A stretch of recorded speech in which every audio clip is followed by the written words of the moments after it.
I stood frozen in the hallway outside the reception room, my heart pounding as I overheard my sister Amanda plotting to hijack my wedding day. After forcing me to find expensive childcare for her strictly child-free wedding 3 years ago, she was now demanding her 3 unruly children be in my wedding party. But this betrayal cut deeper. "Mom, I'll announce my pregnancy during my toast. Their wedding is the perfect backdrop," she whispered. My wedding day was about to become her stage, unless Domenic and I stopped her. Growing up with Amanda, my older sister by 3 years, was like living in the shadow of a supernova. She was always the brightest, the loudest, and demanded everyone's attention. Our childhood memories are filled with Amanda front and center, whether it was dance recitals where she pushed to the front row, or family gatherings where she interrupted conversations to showcase her latest achievement. I learned early to step back and give her the spotlight she craved, hoping it would keep the peace in our household. Despite the constant competition, I loved my sister. We shared secrets under blanket forts, defended each other against neighborhood bullies, and spent countless summer evenings catching fireflies in our backyard in suburban Pennsylvania. I genuinely believed our bond was unbreakable, that blood would always be thicker than water. How naive I was. When Amanda got engaged to Troy, a successful financial advisor she met during her master's program, the wedding planning consumed every family conversation for 18 months. I was genuinely happy for her and volunteered countless hours helping with decorations, venue research, and even addressing 200 invitation envelopes by hand because she insisted calligraphy was more elegant than printed labels. Then came the bombshell. 6 months before her wedding, Amanda announced that her celebration would be strictly child-free. "We want a sophisticated atmosphere," she explained during Sunday dinner at our parents' house. "No crying during the ceremony or kids running wild at the reception." My heart sank. At that time, my 2 children, Lily and Jack, were 4 and 6 years old. Finding childcare wasn't just inconvenient, it was a significant challenge. The wedding was in the Catskills, a 3-hour drive from our home, and required a whole weekend stay. "But Amanda, how am I supposed to find someone to watch the kids for an entire weekend?" I asked, trying to keep my voice calm. "We don't know anyone near the venue." Amanda's response was immediate and dismissive. "That's not my problem, sis. You figure it out. Everyone deserves their perfect day, and mine includes a mature, adults-only celebration." Our mother nodded in agreement. "Amanda has a vision for her wedding, honey. I'm sure you can work something out." The following weeks were stressful as I called every babysitter, family friend, and distant relative looking for help. Eventually, I found a college student willing to watch the children, but it cost nearly $800 for the weekend plus the extra hotel room, money that, frankly, we didn't have to spare. But I bit my tongue, arranged everything, and showed up to her wedding with a smile, supporting her perfect day without complaint. The wedding was elegant, I'll give her that. Everything from the champagne fountain to the 7-tier cake screamed extravagance. I played my part as the dutiful sister, helping her with her dress, fixing her makeup when she cried during the father-daughter dance, and giving a heartfelt toast that took me weeks to perfect. It was during the reception, while getting a drink at the bar, that I overheard a conversation that made my blood run cold. "Your nieces and nephews are so well behaved," a woman was saying to Troy.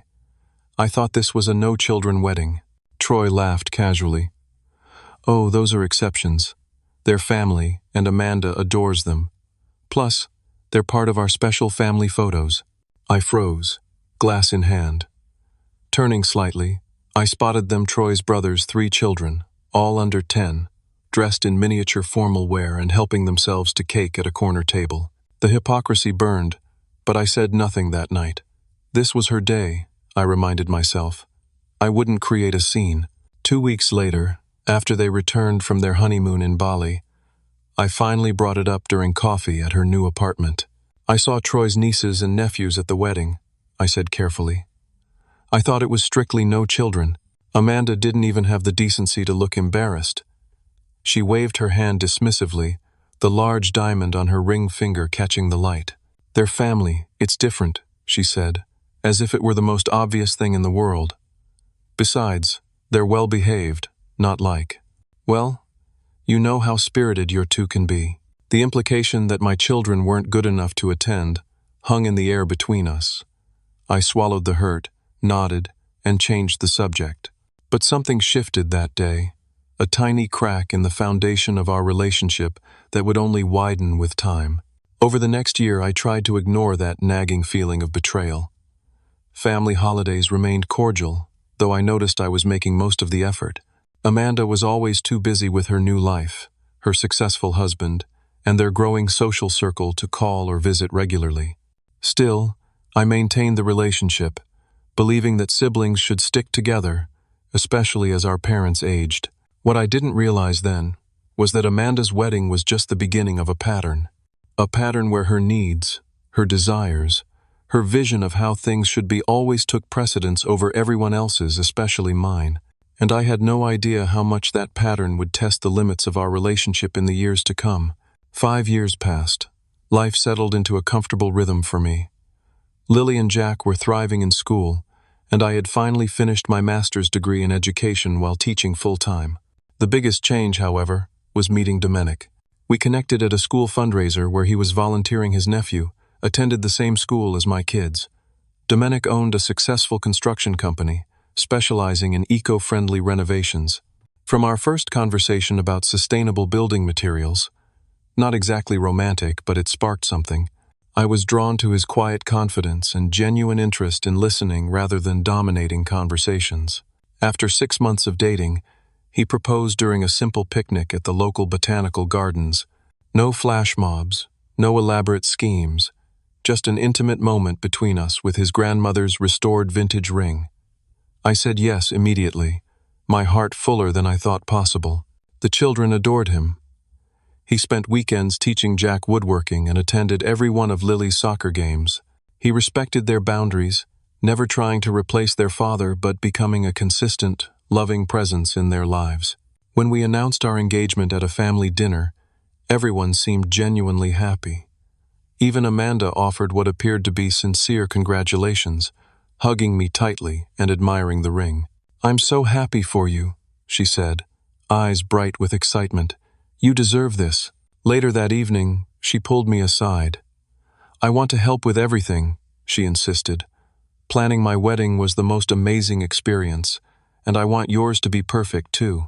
I appreciated the offer but explained we wanted something simple. "Just family and close friends," I told her. "Nothing extravagant." She nodded understandingly, though I noticed a flicker of something disappointment, judgment, cross her face. The following week, Amanda called and asked to be my maid of honor. Despite our complicated history, she was still my sister, and I wanted her involved in this important day. I agreed, feeling hopeful about rebuilding our bond through this shared experience. Initially, wedding planning was peaceful. Domenic and I agreed on most details: a spring ceremony in a local historic garden, reception at a nearby family-owned restaurant, and a honeymoon in Maine, where we'd rented a coastal cottage. We wanted a celebration that reflected our blended family, including activities for the children who would be very much present. The first hint of trouble came during a venue tour. Amanda had insisted on joining us, claiming her experienced eye would be valuable. As the garden manager showed us the ceremony space, a beautiful gazebo surrounded by blooming cherry trees, Amanda whispered loud enough for everyone to hear, "This is quaint. But have you considered the Grand Valley Hotel? Their ballroom is spectacular, and the photo opportunities are much better." Domenic squeezed my hand reassuringly, as I explained we loved the garden's natural beauty and intimate setting. "Plus," I added, "this place is special to us. We had one of our first dates here." Amanda's smile tightened. "Well, it's your wedding," she said, in a tone that clearly communicated her disapproval. "But remember, these photos last forever." Later that evening, as Domenic and I discussed floral arrangements at our kitchen table, my phone buzzed with messages from Amanda. She'd taken the liberty of researching upgrades to our venue, including renting premium chairs, adding a champagne fountain similar to hers, and hiring a string quartet instead of the local guitarist we'd selected. "Just some ideas to elevate the experience," her text read. "Trust me, you'll thank me later." The suggestions continued over the next few weeks: more elaborate centerpieces, a more expensive photographer, a designer dress instead of the vintage-inspired gown I'd fallen in love with. Each recommendation came with thinly veiled criticism of our choices, always framed as helpful advice from someone who'd done it right. Then came the conversation that changed everything. We were discussing the wedding party over lunch at our parents' house. I mentioned that Lily would be my junior bridesmaid and Jack would carry the rings. "What about my three?" Amanda asked suddenly. "Harper would make an adorable flower girl, and the twins could be ring bearers with Jack." I hesitated. Amanda's children, Harper, 10, and the twins Ben and Brady, both 8, were, to put it kindly, spirited. At family gatherings, they demanded constant attention, broke things without apology, and rarely followed directions. The thought of them in the wedding party made me anxious. "We've already planned the procession," I explained gently, "and the kids are excited about their special roles." Amanda's expression darkened. "So my children aren't welcome, after everything I did for your kids at my wedding?" The irony nearly made me choke on my iced tea. "Amanda, you specifically banned my children from your wedding." "That was different," she insisted. "We wanted an adult atmosphere. Your wedding clearly includes children, so why not mine?" Our mother, ever the peacekeeper, interjected. "Maybe you could find some special jobs for Amanda's children too? Family is family after all." Before I could respond, Domenic arrived to pick me up. It was his first time meeting Amanda, and I watched nervously as they exchanged pleasantries. Domenic was unfailingly polite, but I noticed his posture stiffen as Amanda dominated the conversation, telling him all about her perfect wedding and how she was guiding me through planning mine. In the car afterward, he was unusually quiet. "What did you think?" I finally asked. He chose his words carefully. "She seems very sure of herself, and not particularly interested in what you want for your own wedding." That simple observation from someone meeting her for the first time crystallized what I'd been feeling but couldn't articulate. Still, family harmony seemed worth temporary compromise. 2 days later, Amanda cornered me at my house, arriving unannounced while Domenic was at work. "I've been thinking about the kids' roles," she announced, making herself comfortable on my couch. "Harper has been taking dance lessons, so she'll be perfect as the flower girl. The boys can practice holding the pillow together with Jack." "Amanda," I started. "We've already." "Plus," she continued, as if I hadn't spoken, "this is the perfect opportunity for them to be part of something special, after you missed their school play and Ben's baseball championship." The guilt trip was expertly delivered.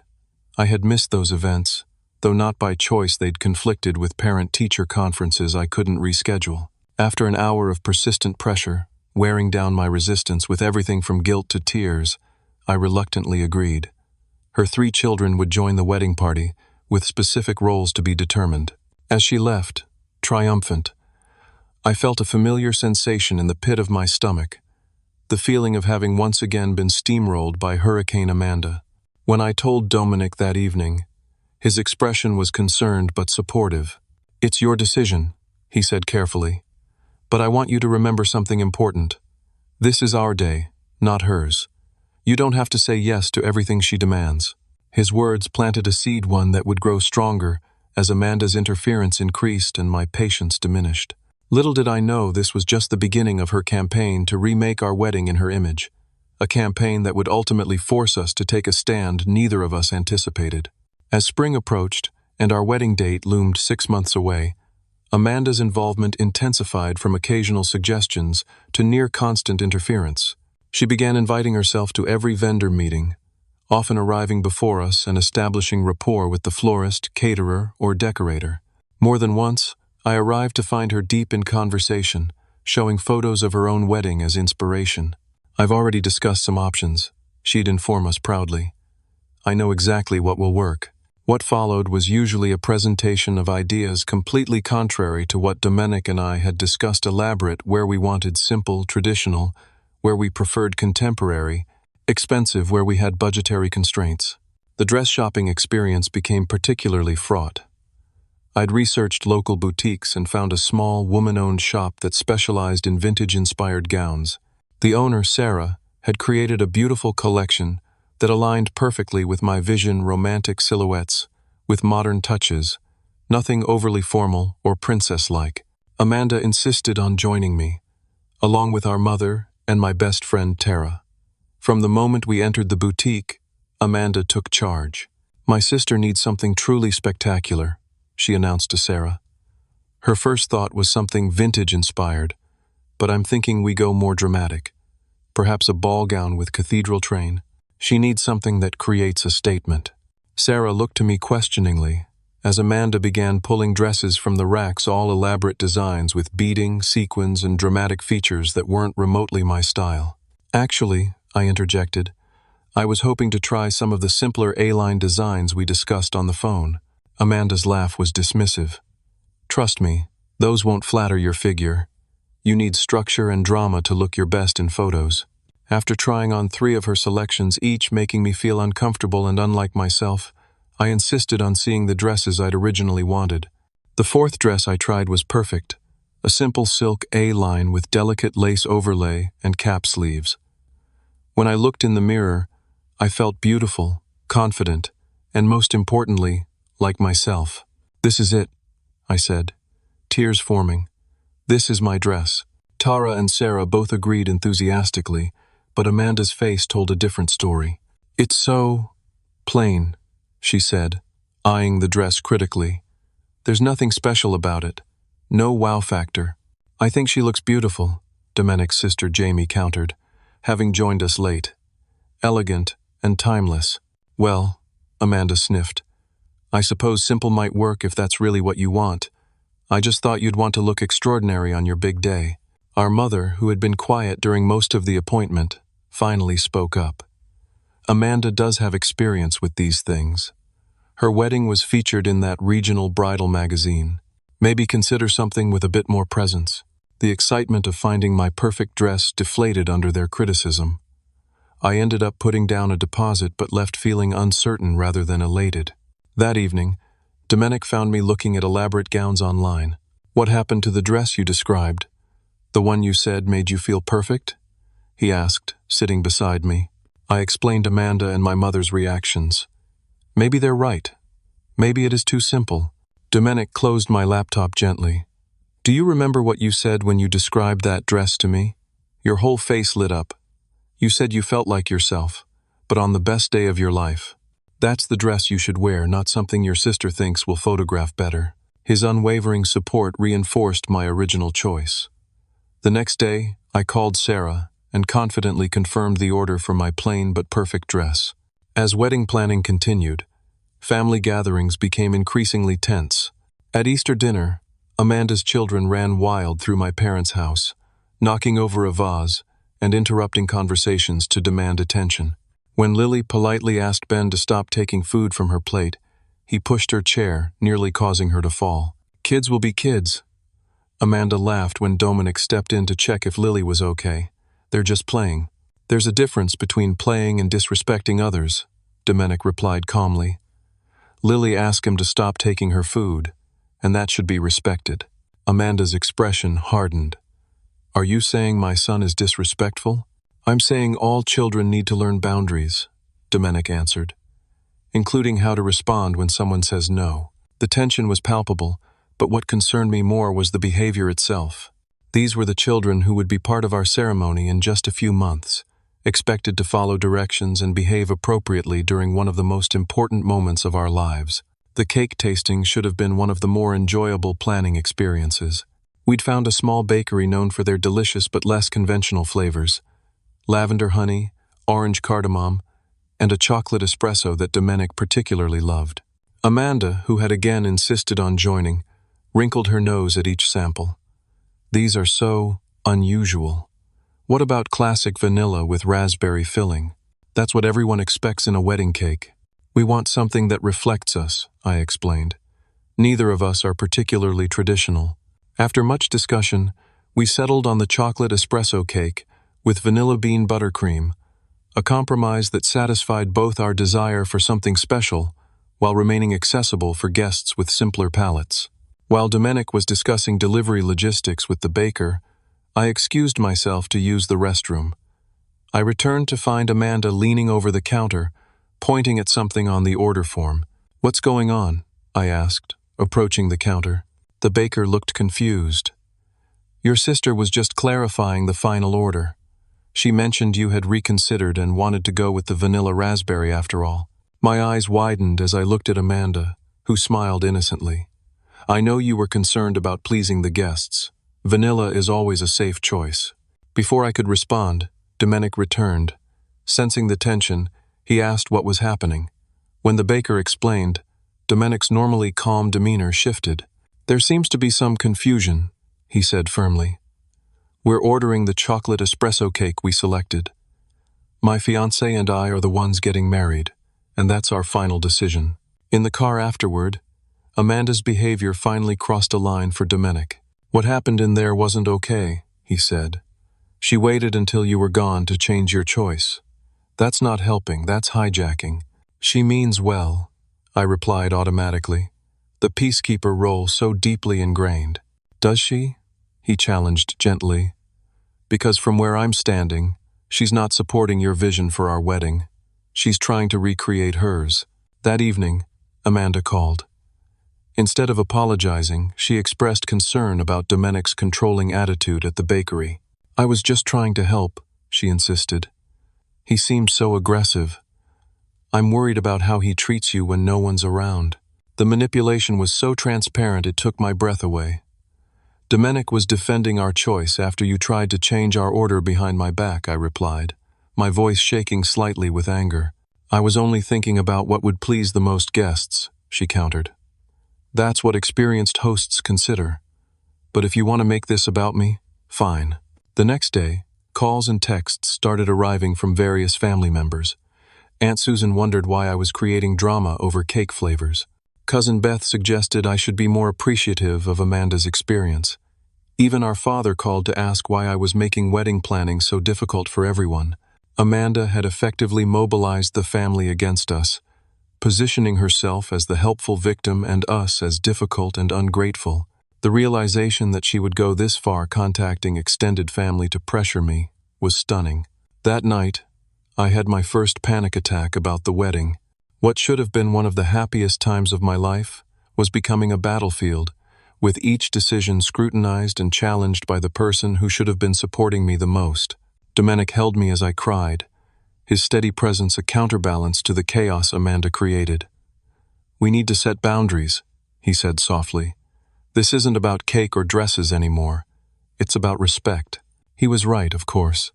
The question was whether Amanda would ever respect any boundary we established, and whether our relationship could survive if she didn't.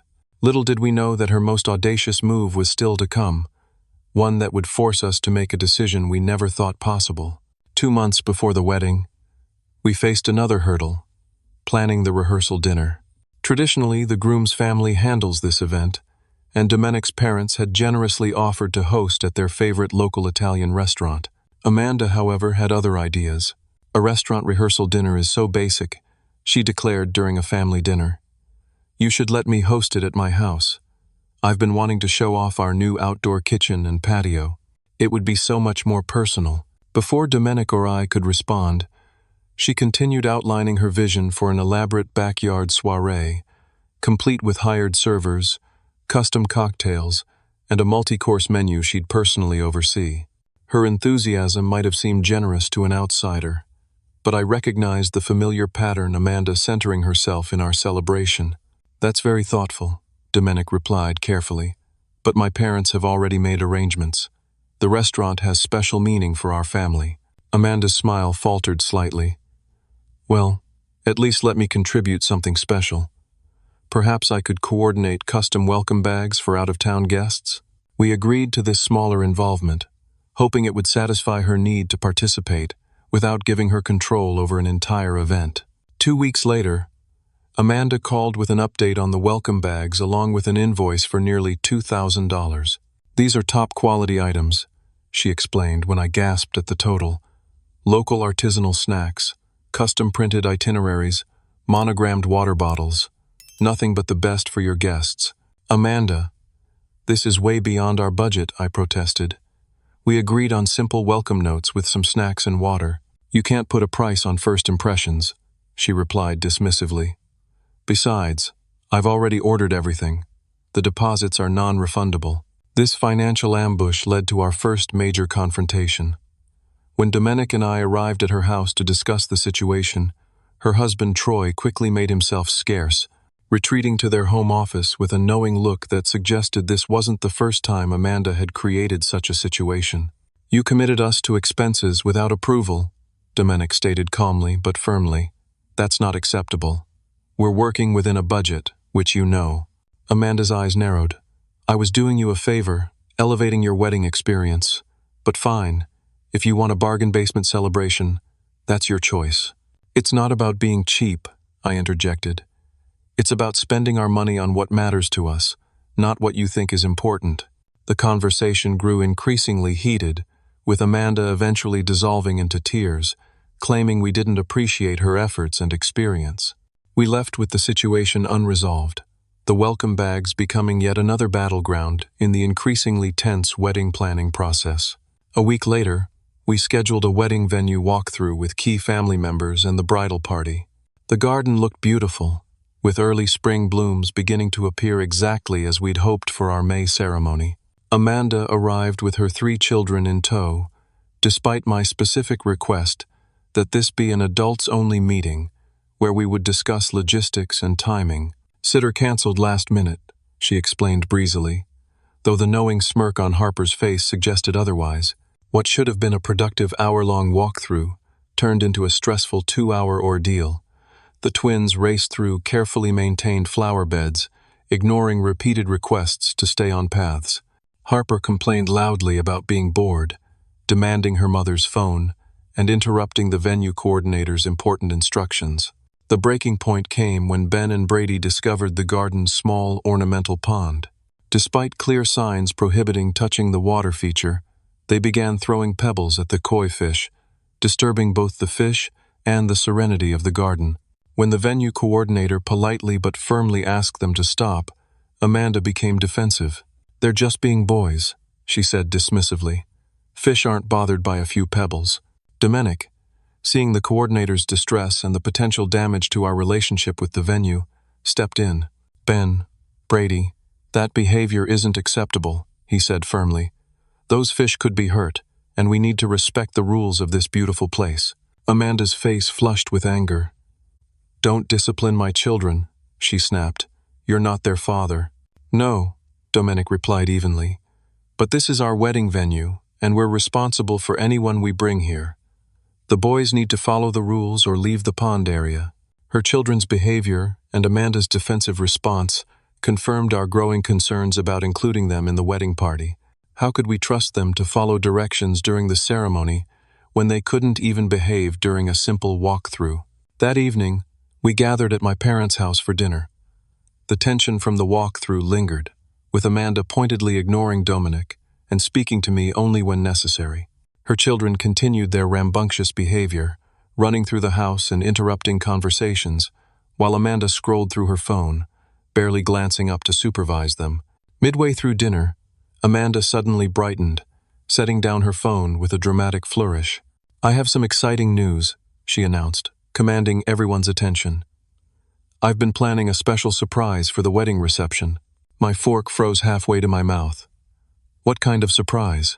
She waved her hand dismissively. "Nothing that will take away from your day, I promise. Just a little something special that everyone will love." Alarm bells rang in my head. "Amanda, we've finalized the reception schedule. There isn't room for unplanned additions." "Don't be so rigid," she chided. "The best weddings have spontaneous, heartfelt moments. Trust me, this will be something everyone remembers." Her secretiveness, combined with the self-satisfied smile she couldn't suppress, filled me with dread. What was she planning?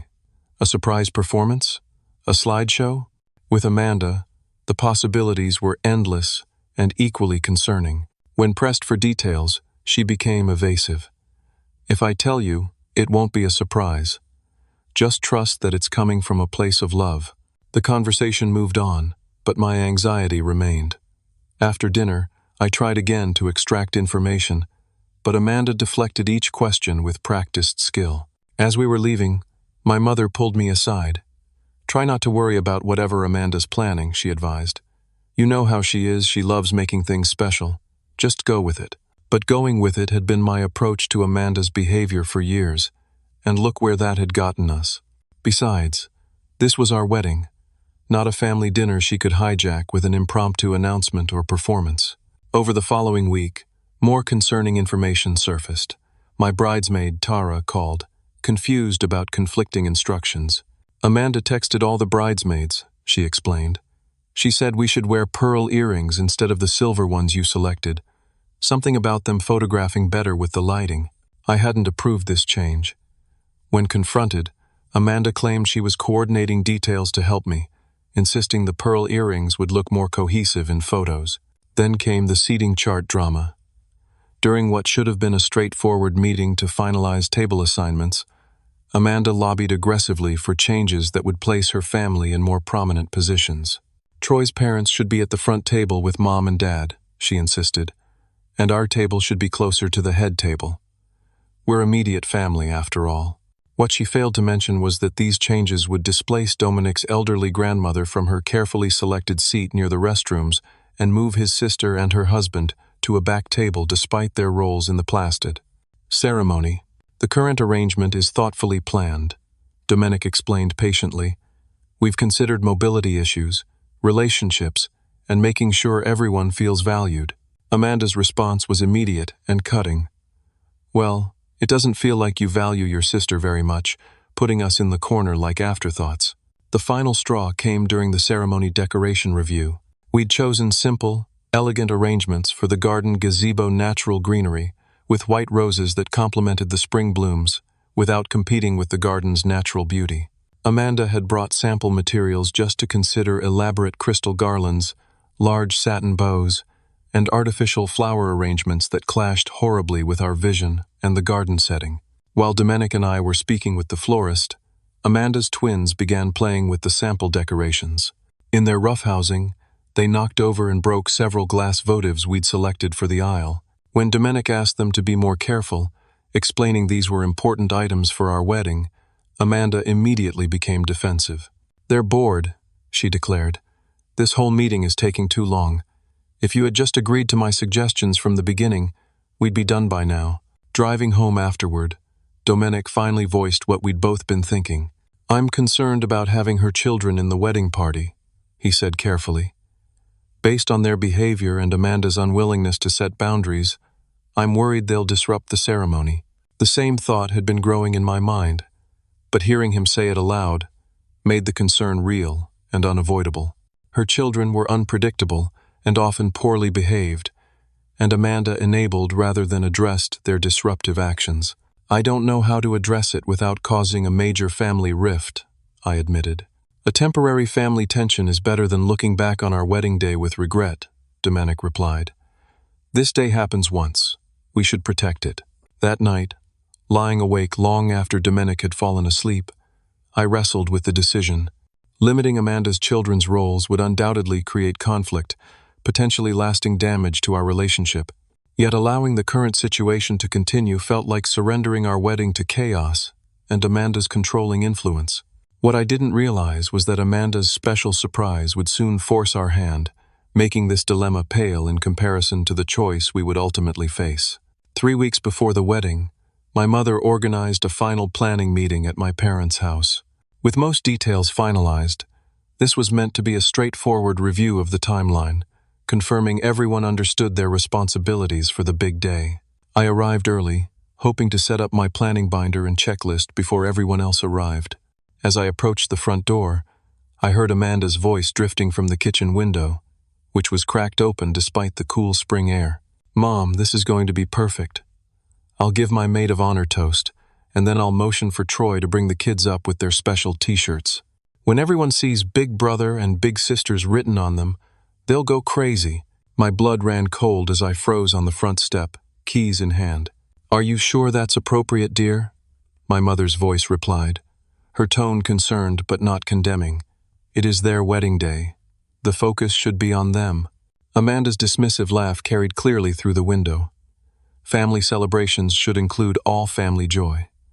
Besides, I'm already 12 weeks along. I can't hide it much longer. Some relatives are flying in from across the country, This way, I can tell everyone at once instead of making 100 phone calls. Well, my mother hesitated. Perhaps you should discuss it with your sister first? Make sure she's comfortable with the timing? Why wouldn't she be? Amanda replied, her tone suggesting the very idea was absurd. She'll be thrilled for us. And it's not like I'm doing it during the ceremony, just a quick announcement during the reception when everyone's already celebrating. It's perfect timing. I stood there, paralyzed by a mixture of shock, hurt, and rising anger. Once again, Amanda was positioning herself at the center of an event that should have been about Domenic and me. But this went beyond changing cake flavors or seating arrangements. She was planning to commandeer our wedding reception for her pregnancy announcement. Taking a deep breath to compose myself, I walked around to the kitchen door and entered without knocking. Amanda and my mother turned, startled by my sudden appearance. "How long have you been standing there?" Amanda asked, her expression shifting from surprise to defensiveness. "Long enough," I replied, my voice steadier than I felt. "Long enough to hear you're planning to announce your pregnancy at our wedding reception." Amanda recovered quickly, her face arranging itself into an expression of wounded innocence. "I was going to tell you today, actually. I thought it would be a beautiful family moment, all of us sharing in each other's happiness. By hijacking our wedding reception?" I challenged. "By making your announcement during an event that's supposed to be celebrating our marriage." "It's not hijacking," she protested. "It's just a brief moment during the reception. Everyone will still be focused on you for the rest of the day." The casual way she dismissed my concerns ignited something in me, a slow-burning frustration that had been building for years, through every instance of her putting herself first at my expense. "Amanda, this is our wedding day," I said, struggling to keep my voice level. "The one day that should be about Domenic and me, not about you or your news, however exciting it might be." My mother, ever the peacemaker, stepped in. "Maybe we can find a compromise? Perhaps Amanda could make her announcement at the rehearsal dinner instead?" But Amanda was already shaking her head, her expression hardening.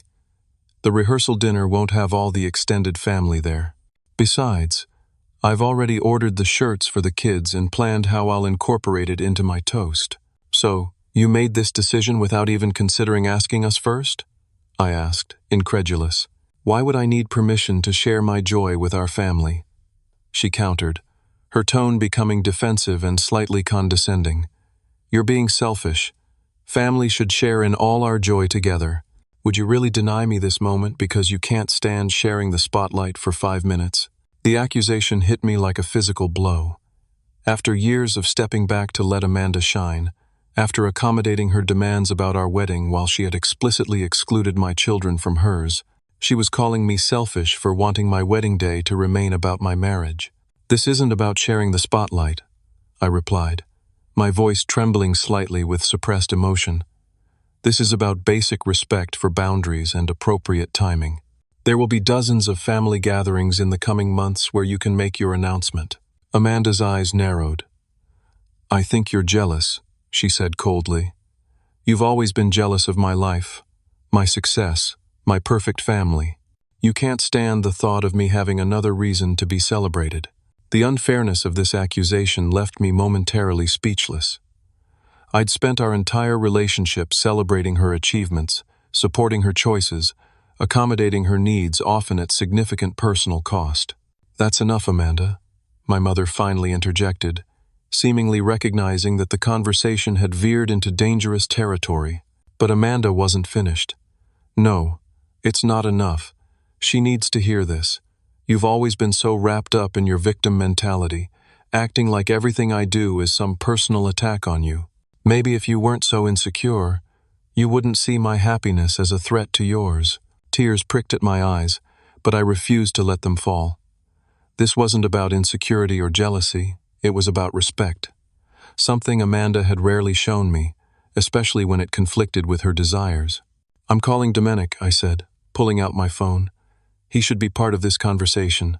"Of course," Amanda scoffed. "Run to your fiancé to fight your battles. You always did need someone to stand up for you."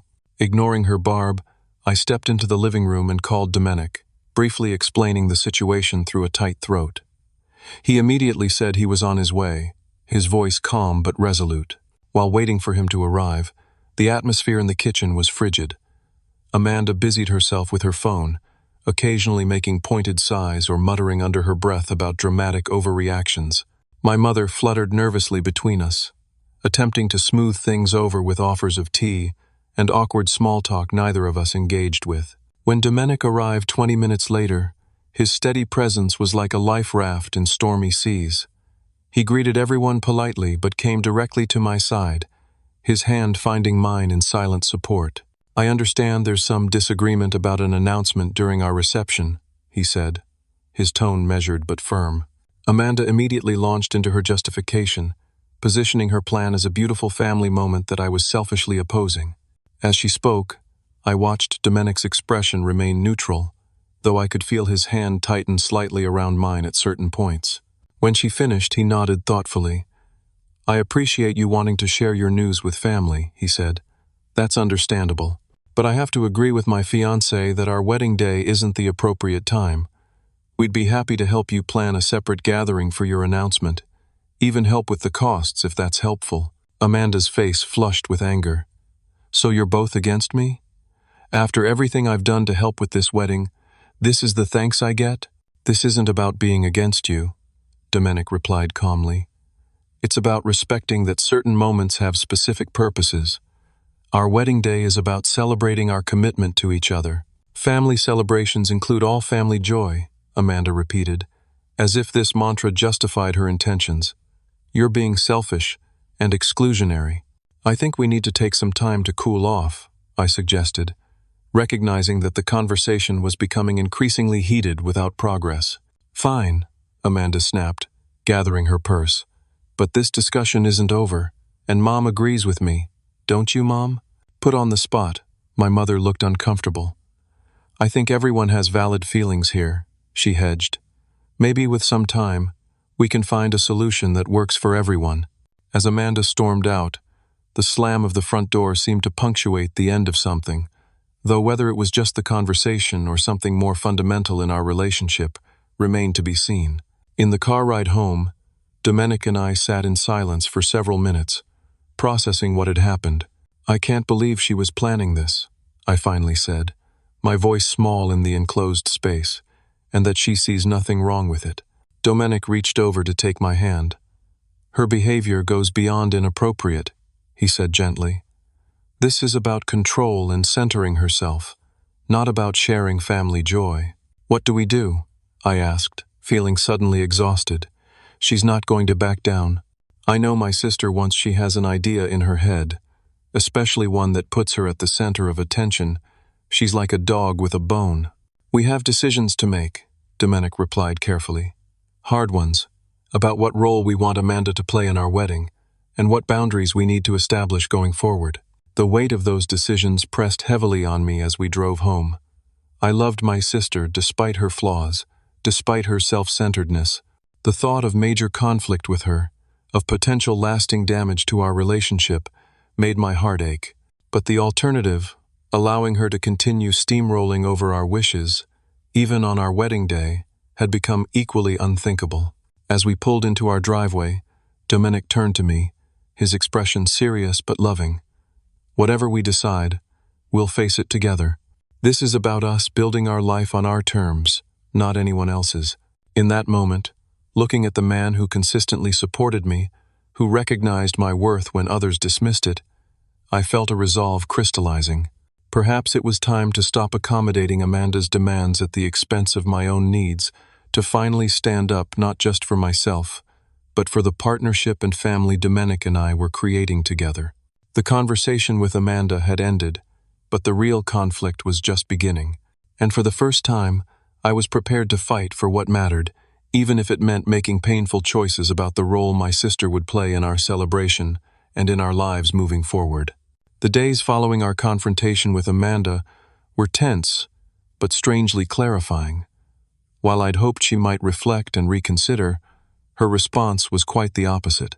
Within hours of leaving my parents' house, she had launched what could only be described as a campaign to pressure us into accepting her plan. First came the text messages, dozens of them, ranging from guilt-inducing, "I've always supported you," And this is how you repay me. Too manipulative. Mom is so upset about the family being divided. To outright accusatory, you've always been jealous of my happiness. When those didn't yield the desired response, she escalated to phone calls to various family members, positioning herself as the victim of our unreasonableness. By the next morning, my phone was filled with messages from relatives, many of whom didn't even have all the facts but felt compelled to weigh in. Family announcements are meant to be shared, my Aunt Susan insisted when she called. Amanda is just trying to celebrate with everyone. Maybe you could compromise, suggested my cousin Beth. Let her make her announcement at the end of the reception when some people have already left. Even my father, who typically stayed out of conflicts between his daughters, called to express concern. Your sister is very upset. Is this announcement really worth creating such division in the family? What struck me was how effectively Amanda had reframed the situation, transforming her attempt to co-opt our wedding into a story about us unfairly restricting her joy. It was manipulative and untrue, yet many family members had accepted her narrative without question. Domenic and I sat at our kitchen table that evening, comparing notes on the calls and messages we'd received. The pattern was clear. Amanda was mobilizing family pressure to force our compliance, just as she had with smaller wedding decisions previously. We need to talk about what we really want, Domenic said, his expression thoughtful. Not just about the announcement, but about Amanda's role in our wedding and what boundaries we need. That conversation stretched long into the night. We discussed every aspect of Amanda's behavior over the past months, her constant undermining of our choices, her dismissal of our preferences, her manipulation of family dynamics to get her way. Most importantly, we talked about what our wedding day should feel like, and whether Amanda's current trajectory was compatible with that vision. I've been thinking, I said finally, as midnight approached. What if we asked her to step down as maid of honor? Tara has been supportive throughout this process, and she actually respects our wishes. The idea had been forming in my mind all day, radical and frightening, but increasingly necessary. Amanda had demonstrated repeatedly that she viewed our wedding primarily as a stage for herself, not as a celebration of our commitment. Domenic considered this carefully. It would certainly create tension, he acknowledged. But I'm beginning to think some tension now might prevent disaster on the actual day. She'll be furious, I whispered, the reality of what we were considering settling heavily between us. Yes, he agreed. But the question is whether her anger is worse than the alternative, spending our wedding day anxious about what she might say or do, or how her children might behave. We decided to sleep on the decision, but morning brought no change in our thinking. If anything, waking to find more manipulative texts from Amanda only reinforced our concerns. This pattern wouldn't stop unless we established clear, firm boundaries, something we had both avoided for too long. Before making any announcements, we decided to gather more information. The next day, Domenic and I met with my parents for lunch, hoping to have a calm, honest conversation about the situation. My mother seemed uncomfortable, clearly torn between her daughters, while my father listened with growing concern as we outlined Amanda's behavior over the past months. We're not asking you to take sides, I explained carefully. We just want you to understand why we're considering asking Amanda to step back from her role in the wedding. My father's response surprised me. Your sister has always been strong-willed, he said diplomatically, but what you're describing goes beyond that. Using your wedding for her announcement isn't right, no matter how she tries to justify it. My mother seemed less convinced. She's your sister, she reminded me. Family should come first. Can't you find some compromise? We've been compromising for months, Domenic replied gently. On the cake, the decorations, the music, including her children in the ceremony despite their behavior. At some point, compromise becomes surrender. The conversation didn't end with a clear resolution, but I felt my parents at least understood our position better, even if they weren't fully supportive yet. Our next step was talking with Tara, my closest friend since college, and the logical choice to step into the maid of honor role. Over coffee the following day, I explained the situation and asked if she would be willing to take on additional responsibilities if needed. Her response was immediate and supportive. Of course I will, she said, reaching across the table to squeeze my hand. I've been worried about how Amanda's been treating you throughout this process. Whatever you need, I'm there." Armed with this backup plan, we felt more confident in our decision. Still, I wanted to give Amanda one final chance to recognize the inappropriateness of her plan. I called and suggested meeting at a neutral location, a small cafe halfway between our homes. She agreed, though her tone suggested she expected me to capitulate rather than continue the discussion. The meeting was tense from the beginning. Amanda arrived with a folder of what appeared to be wedding documents, her expression a mixture of impatience and condescension. "I've been thinking about how we can make this work," she began without preamble. "I'll keep the announcement brief, no more than 2 minutes. The kids will wear their shirts under their wedding outfits, so the reveal will be a surprise for everyone." She continued detailing her plan as if our previous objections had simply been about logistics rather than the fundamental inappropriateness of the announcement itself. When she finally paused, I took a deep breath. "Amanda, that's not why I wanted to meet. The issue isn't the length of the announcement or how you execute it. The issue is that it's not appropriate to make this announcement at our wedding at all." Her expression hardened. "We've been through this. It's a family gathering, the perfect time to share family news." "It's not just a family gathering," I countered. "It's specifically a celebration of my marriage to Domenic. There will be other family gatherings. Thanksgiving is just a few months away. Or you could host a barbecue next month." "This is ridiculous," she snapped. "You're being controlling and selfish. Mom agrees with me, you know. She thinks you're overreacting." The mention of our mother was clearly intended to leverage my desire for family harmony, a tactic Amanda had used effectively throughout our lives. But this time, I didn't yield. "I'm sorry you feel that way," I said quietly. "But Domenic and I have made our decision. There will be no pregnancy announcement at our wedding." Amanda's face flushed with anger. "You can't control what I say in my toast." "Actually," I replied, my heart pounding but my voice steady, "we can. It's our wedding, and if you can't respect this boundary, we'll need to reconsider your role in the ceremony." "Are you threatening to remove me as your maid of honor?" she asked incredulously. "Over this?" "It's not a threat," I clarified. "It's me telling you that your behavior has consequences. You've been undermining our wishes throughout the planning process, and this announcement plan is the final straw." The conversation deteriorated from there. Amanda oscillated between tears, accusations, and attempts at manipulation. She brought up every perceived slight from our childhood, accused me of jealousy and insecurity, and even suggested Domenic was controlling me. When none of that worked, she resorted to threats. "If you do this, you'll regret it," she warned. "The family will be divided, and it will be your fault." Despite the emotional turmoil, I maintained my position.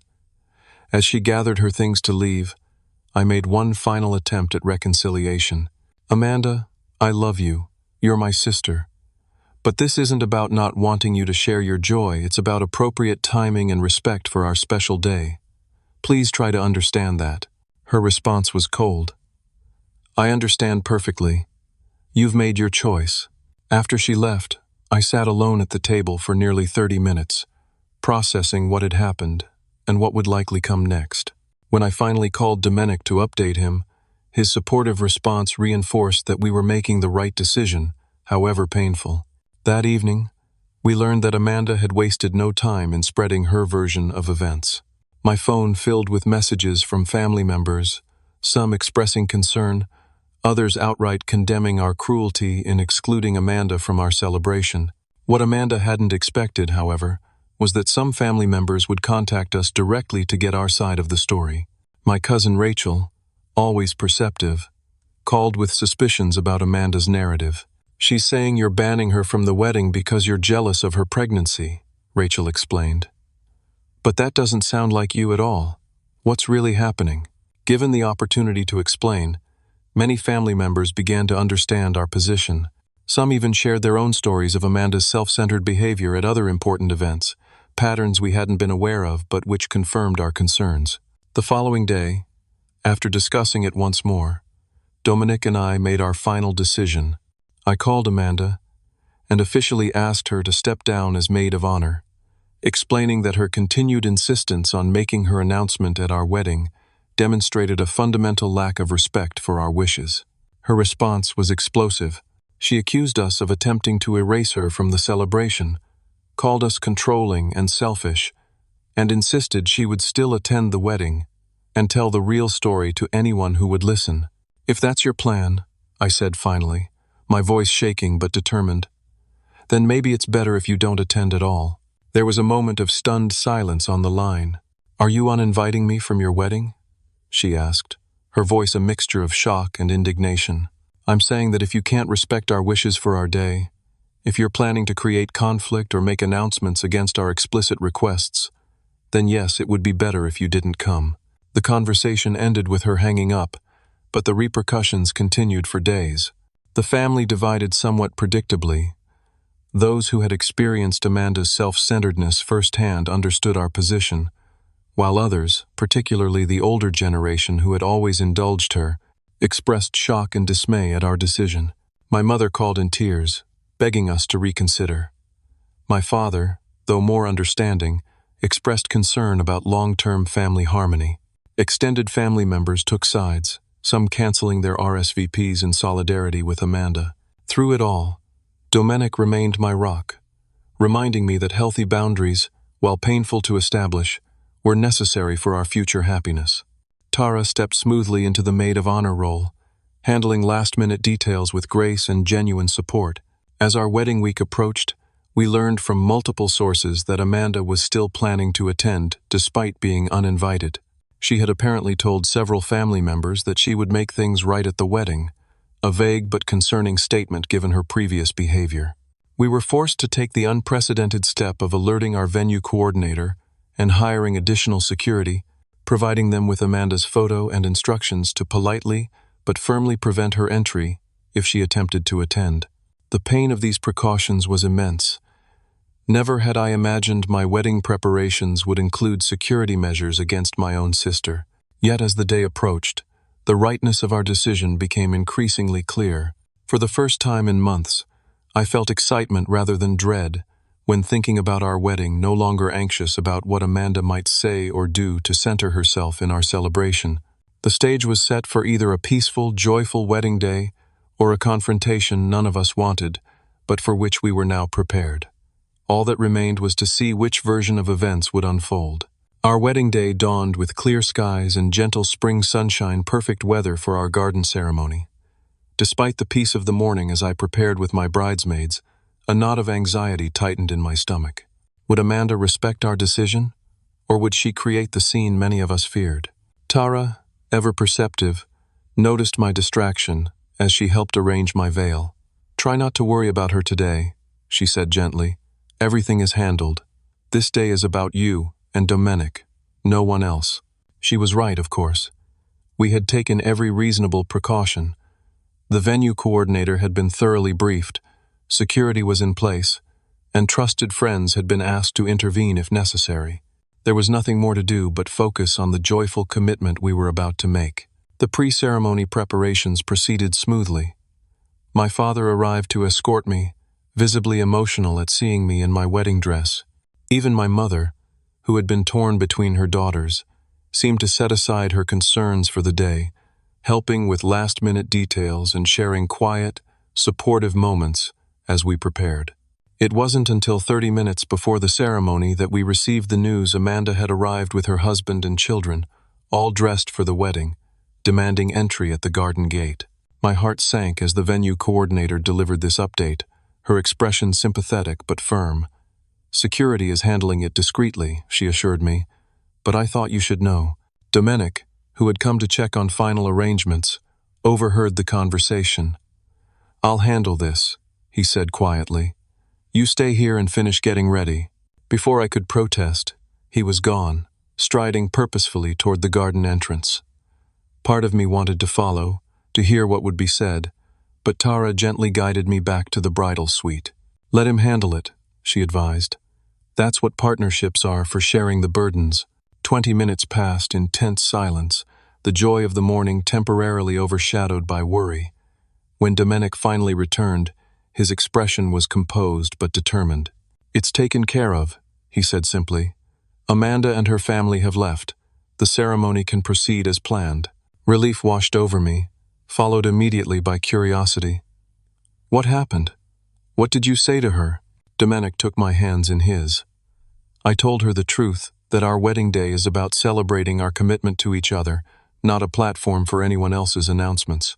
That we'd tried repeatedly to explain this, and her refusal to respect our wishes had led to this moment. That we loved her, but we couldn't allow her behavior to overshadow our celebration. He paused, then continued. I also told her that when she was ready to acknowledge how her actions affected others, when she could respect boundaries instead of bulldozing them, we would welcome rebuilding our relationship. But that healing would have to begin with recognition and respect, not demands and manipulation. Tears pricked at my eyes, not from sadness, but from profound gratitude for this man who understood so clearly what was needed and had the courage to express it. "How did she respond?" I asked softly. A flicker of sadness crossed his face. Not well initially. There were accusations, attempts to push past security, threats about family consequences. But in the end, I think hope that something got through. Before they left, I saw something in her expression change. Not acceptance yet, but perhaps the beginning of recognition. With that difficult moment behind us, we refocused on the celebration ahead. The ceremony proceeded exactly as we'd envisioned, intimate, meaningful, surrounded by those who genuinely supported our relationship. My children participated beautifully, Lily beaming as she carried her basket of flower petals, Jack serious and proud as he presented the rings. As we exchanged vows beneath the blooming cherry trees, I felt a clarity and peace I hadn't expected. The absence of tension that had characterized so many family gatherings was palpable. Without the constant anxiety of managing Amanda's behavior or expectations, we were free to be fully present in each moment. The reception that followed was everything we'd hoped for, joyful, relaxed, a true celebration of not just our marriage but the community of friends and family who had supported us. Tara's maid of honor toast was heartfelt and personal, celebrating our relationship without making herself the center of attention. The band played our carefully selected playlist. The chocolate espresso cake was delicious, and the dance floor stayed filled until the final song. As Domenic and I swayed together during the last dance, I whispered, "Thank you for standing with me through all of this. I couldn't have done it without you." He smiled, pulling me closer. That's what marriage is, facing challenges together, establishing the boundaries our family needs, supporting each other's growth. Today is just the beginning. In the months that followed our wedding, the family dynamics remained complicated. Some relatives maintained that we had been too harsh, excluding Amanda on a technicality, as one aunt put it. Others, having witnessed her pattern of behavior over years, expressed private support for our decision. Amanda herself maintained a chilly distance, declining invitations to family gatherings where we would be present, ensuring our parents were forced to navigate separate celebrations for holidays and birthdays. The pregnancy announcement happened at a hastily arranged barbecue at her house, where she received the attention and celebration she desired. For 3 months, the silence between us was complete. Then, unexpectedly, a card arrived in the mail, a simple note card with Amanda's distinctive handwriting. "I've been thinking about what happened," she wrote. "While I still believe family celebrations should include everyone's joy, I recognize that my approach wasn't respectful of your wishes for your day. This doesn't excuse how you handled things, but I'm willing to talk when you are." It wasn't a full apology. There was still justification and deflection embedded in her words, but it was the first acknowledgement that perhaps her expectations had been inappropriate. A tiny opening where previously there had been only a wall. Domenic and I discussed how to respond, eventually deciding on a careful, measured approach. We invited her to meet for coffee at a neutral location, just the two of us sisters, to begin rebuilding communication. That first meeting was awkward, filled with careful navigation around sensitive topics, but it was a start. Over the following months, small steps led to slightly larger ones.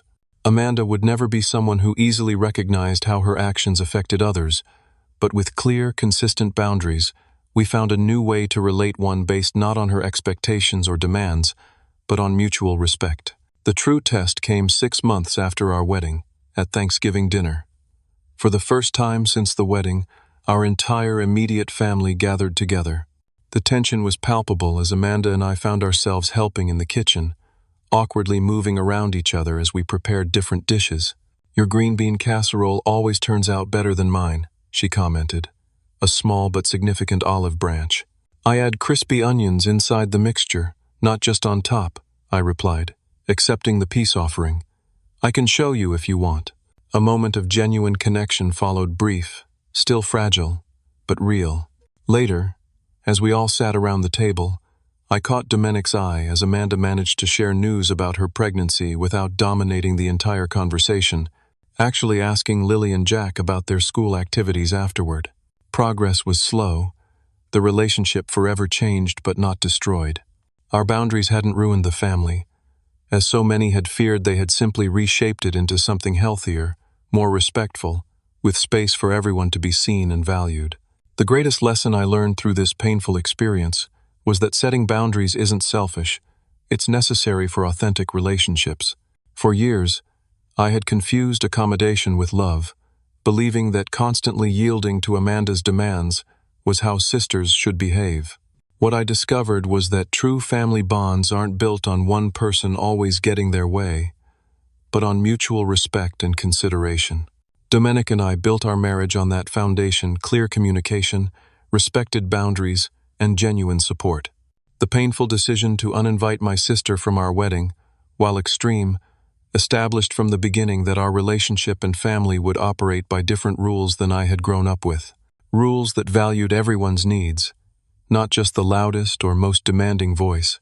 3 years later, as we celebrated our anniversary in the same garden where we'd exchanged vows, I reflected on how that difficult time had ultimately strengthened not just our marriage but my understanding of healthy relationships. Sometimes the hardest choices lead to the most necessary growth, and protecting what matters most requires courage to face short-term pain for long-term healing. Have you ever had to set a difficult boundary with a family member who crossed the line? Did you stand firm or give in to keep the peace? I'd love to hear your thoughts in the comments below. If this story resonated with you, please like, subscribe, and share it with someone who might need to hear that setting boundaries isn't selfish, it's an act of self-respect. Thank you for listening to my journey, and I wish you the courage to protect what matters most in your own life.